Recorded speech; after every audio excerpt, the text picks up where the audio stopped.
sekmadienis, jau 6 gavėnių sekmadienis, yra ypatingas. Turi net 2 pavadinimus. Tai yra verbų sekmadienis ir viešpaties kančios sekmadienis.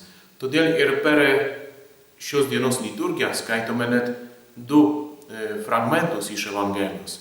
Vienas pasakoja apie tai, kaip Jėzus įvažiavo į Jeruzalę ir žmonės pasitikdami Jėzų Kristų ant kelio klojo savo drabužius, kad jis kartais neišsiteptų. Prieš jį irgi klojo visokiausių žalių šakelių, kad taip norėdami atsiduoti jam garbę, jam šlovę. Taip pat ir su džiaugsmu giedojo giesmės, kad Dievas ateina pas juos, kad jų valdovas ateina į sostinę. Taigi džiaugsmo. Taigi šis sekmadienis yra Dievo garbės sekmadienis. Iškart mes skaitome per liturgiją irgi Jėzaus Kristaus kančios aprašymą. Kaip Jėzus Kristus pirmą valgė paskutinę vakarienę su apaštalais, kaip jiems davė tą paskutinį testamentą save komunijoje, kaip Jėzus buvo suimtas, kaip Jėzus buvo teisiamas, kaip Jėzus nešė savo kryžių ir miršta ant kryžiaus. Tai yra viešpaties visa kančia, kurią jis padarė dėl mūsų.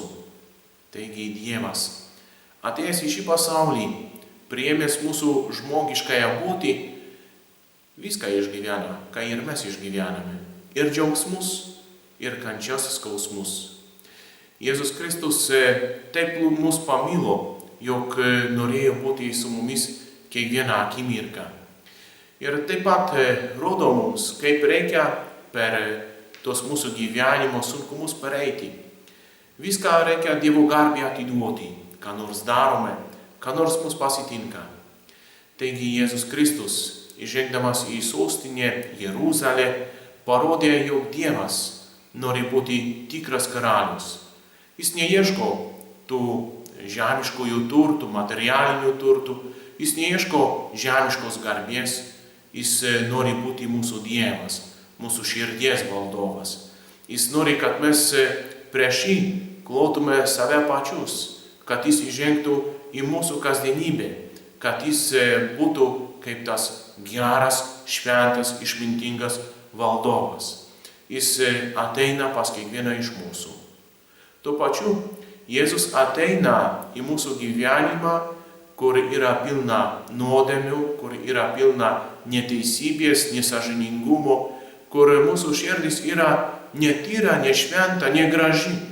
Jis ateina mus išgelbėti savo mirtimi. Toks yra tas karalius. Pilnas garbės, šlovės, dieviškumo, amžinybės, jis visagalis, bet tuo pačiu ir gailestingas, mylintis, jautrus, kantrus, atlaidus dėl mūsų silpnybių. Taigi tokia yra Dievo karalystė. Tokie ir mes galime būti. Jėzus Kristus tai yra tikras Dievas. Ir Dievas tas, kuris yra, kuris buvo, yra ir bus. Ir mes būsime, jeigu tik būsime su Dievu. Be Dievo kiekvienas iš mūsų yra niekis. Mažiau negu nulis. Yra kaip dulkės. O Dievas duoda kiekvienam iš mūsų garbė, sugrąžina mums orumą, apdovanoja laisvę. Priimkime šį karalių. Tegul Jėzus Kristus įžengia į mūsų širdį kaip tikras karalius, kaip tikras Dievas. Tegul Jėzus Kristus įžengia į mūsų širdį kaip mūsų išganytojas, kuris išlaisvina iš mūsų nuodėmių, iš mūsų silpnybių ir padaro mus Dievo vaikais. Sveikinu visus pranciškonišku šūkiu taika ir gėris.